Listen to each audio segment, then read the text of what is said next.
Lock ہو گئی تھی؟ یہ کیا کہہ رہی ہو؟ کیسے لاک ہو گئی؟ شان نے بند کر دیا تھا اماں، اور وہ مجھے بند کر کے گھر سے چلا گیا تھا۔ آنٹی صوبیہ کے جانے کے بعد میں نے سچ سچ تمام تفصیل بتا دی، کیونکہ جھوٹ نہ بول سکتی تھی۔ جھوٹ بولنے میں اور کوئی مصیبت کھڑی ہو سکتی تھی۔ جب ہم نے منع کیا ہوا ہے کہ گھر سے قدم باہر مت نکالا کر اور پاس پڑوس میں نہ جایا کر، تو پھر تم کیوں گئی؟ اور وہ بھی جب میں سو رہی تھی، بغیر مجھے بتائے۔ اماں، میں نبیلہ سے ملنے گئی تھی، مجھے کیا خبر تھی کہ وہ اور آنٹی گھر نہیں ہوں گی؟ شان نے تم کو کیوں لاک کیا اور اپنے کمرے میں؟ اس کا کیا مقصد تھا؟ اور وہ بھی پورے 6 گھنٹے تک؟ ضرور یہ تیرا کوئی غلط قسم کا معاملہ ہے۔ وہ مجھے پیٹنے لگی۔ ہماری ملازمہ جو شام کو چھٹی کرتی تھی اس وقت موجود تھی، کیونکہ میری گمشدگی سے امی پریشان تھی، تبھی وہ بھی گھر نہ گئی تھی۔ ماسی نذیرہ نے جو یہ سنا کہ شان نے مجھے اپنے کمرے میں پورے 6 گھنٹے بند رکھا، تو وہ دانتوں میں انگلیاں دبا کر رہ گئیں اور حیرت سے ٹکر ٹکر مجھ کو دیکھتی رہیں۔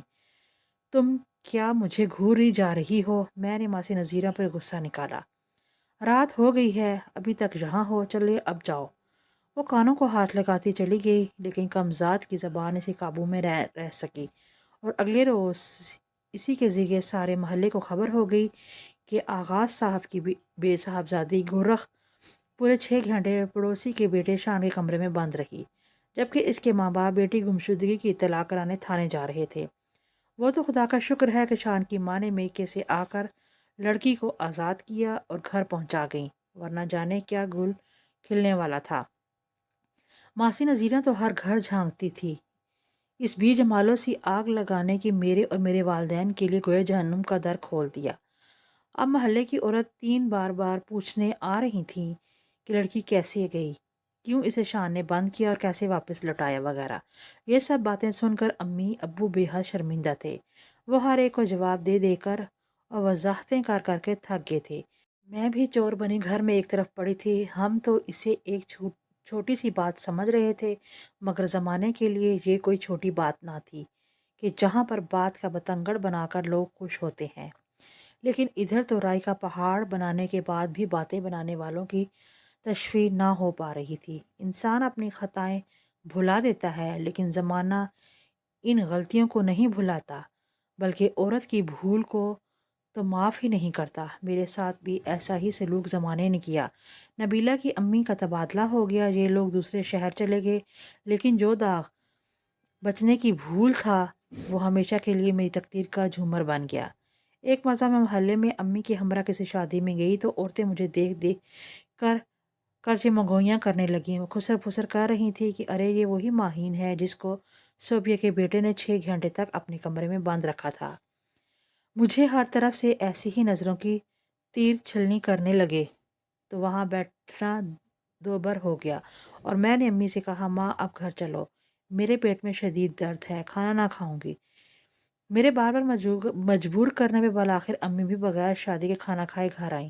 عورتوں کی باتیں انہوں نے بھی سنی تھیں، لہٰذا بہت افسردہ تھی۔ کہنے لگیں دیکھ لے خود سری کا انجام۔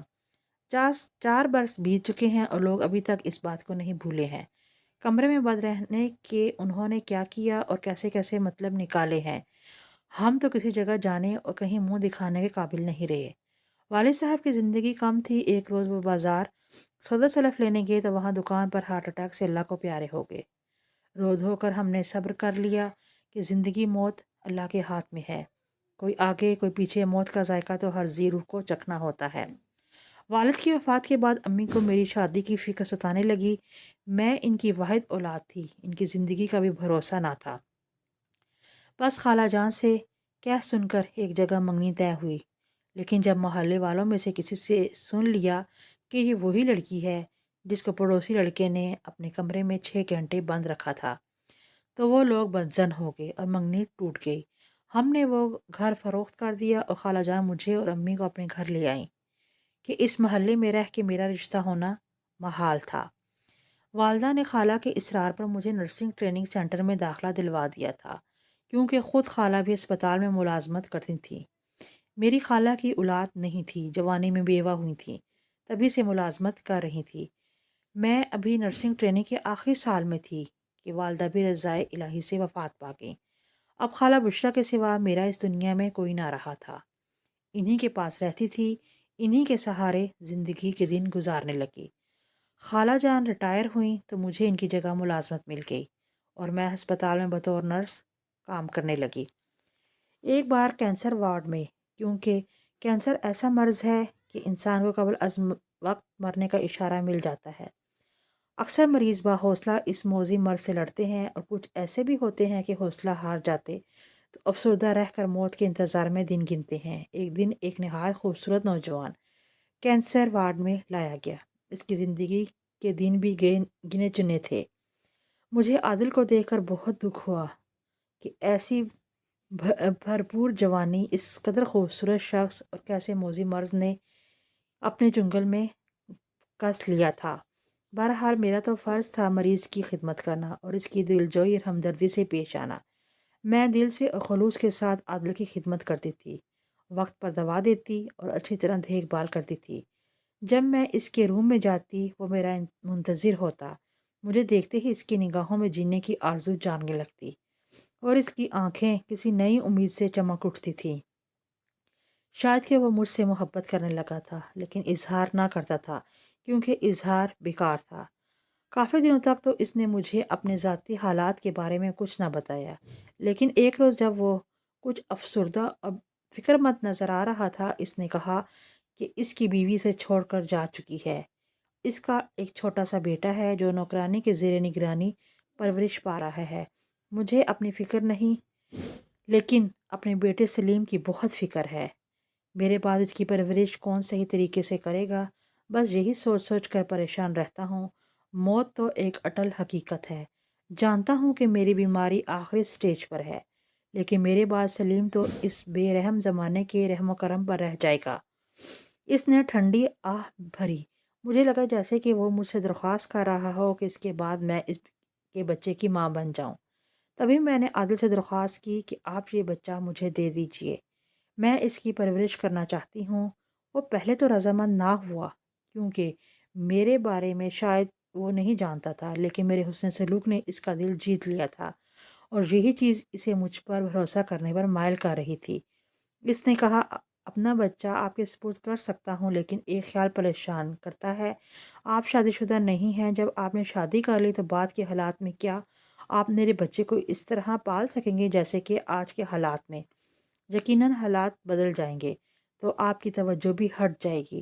میں نے عادل سے وعدہ کیا کہ میں شادی نہیں کروں گی اور اپنا سب کچھ اس کے بچے کو ہی سمجھوں گی۔ عمر بھر اس کا ایسا ہی خیال کروں گی جیسے ایک ماں اپنے بچے کا خیال رکھتی ہے۔ عادل نے اپنی زندگی میں ہی اپنے 2 سالہ بچے کو مجھے سونپ دیا، کیونکہ وہ زندگی کی آس کھوتا جاتا تھا۔ خالہ مجھ سے زیادہ سلیم کا خیال رکھنے لگی۔ وہ گھر پر ریٹائرڈ زندگی گزار رہی تھی، کوئی مصروفیت نہ تھی۔ انہوں نے سلیم میں دل لگا لیا۔ جب میں ڈیوٹی پر آتی وہ اسے نہلا دھلا کر صاف کپڑے پہناتی، ٹہلنے لے جاتی اور بہت خیال رکھتی۔ کچھ ہی دنوں بعد عادل کا انتقال ہو گیا۔ مجھے بہت دکھ ہوا۔ میں روز اسے دوا دیتی اور اکثر بیٹھ کر اس کی باتیں سنتی تھی، ہنس ہنس کر جواب دیتی۔ حوصلہ تسلیاں جو میں اس کو دیتی وہ اس کے لیے مرہم کا کام کرتی تھیں۔ وہ بہت معصوم سا انسان تھا، اس کی ہر بات کا جواب محبت سے دیتی تھی۔ بالآخر اس کی زندگی کے دن پورے ہو گئے اور وہ اپنے خالق سے جا ملا۔ سلیم کی صورت میں مجھے اپنی سب سے قیمتی چیز سونپ کر اس کی وفات پر میں بہت روئی تھی۔ لگتا تھا جیسے آج بیوہ ہو گئی ہوں، حالانکہ میرا اس کے ساتھ کوئی رشتہ نہ تھا، محبت کا بھی نہیں، نکاح کا بھی نہیں، لیکن آج پتہ چلا کہ انسانیت کا رشتہ تو سب رشتوں سے بڑھ کر اور افضل ہوتا ہے۔ میں نے سلیم کی پرورش میں کوئی کسر نہ چھوڑی، بالکل ایسے ہی اس کی پرورش کی جیسے کوئی اپنی اولاد کی کرتا ہے۔ میں نے آج تک کسی کو کبھی پسند کیا اور نہ کسی سے شادی کی خواہش کی، بس ہر دم سلیم کی خواہش ہی پوری کرنے کی فکر میں لگی رہی۔ میری زندگی کا دوسرا مقصد مریضوں کی خدمت کرنا تھا، اسی میں مجھے سکون ملتا تھا۔ محبت تو کسی مرض سے نہ کر سکی، عادل سے بھی جھوٹی محبت کا سوانگ رچاتی رہی تھی، کیونکہ اس کی دلجوئی مقصود تھی۔ نہیں چاہتی تھی کہ ایک ایسے انسان کا دل ٹوٹ جائے جو موت سے قریب ہے، لیکن وہ محبت جھوٹی نہیں تھی، سچی تھی۔ اس حقیقت کے ادراک بعد میں ہوا تھا، کیونکہ اس کا لخت جگر میرے پاس ہے، اور اس کے والد عادل کی محبت اور یاد سے میرا دل بھی آباد تھا۔ میں چاہوں تو آج بھی شادی کر سکتی ہوں، لیکن مجھے گھر بسانے کی چاہ اب نہیں رہی۔ سلیم کو دیکھتی ہوں تو میری ممتا کی پیاس چاہتی رہتی ہے۔ مجھے اس کے ساتھ ایسی ہی محبت ہے جیسی کسی ماں کو اپنی اولاد سے ہو سکتی ہے۔ وہ بھی مجھے ماں سمجھتا ہے اور ایک بیٹے کی طرح میرا احترام کرتا ہے۔ ویڈیو پسند آنے پر چینل کو سبسکرائب اور ویڈیو کو لائک اور شیئر ضرور کیجیے۔ شکریہ۔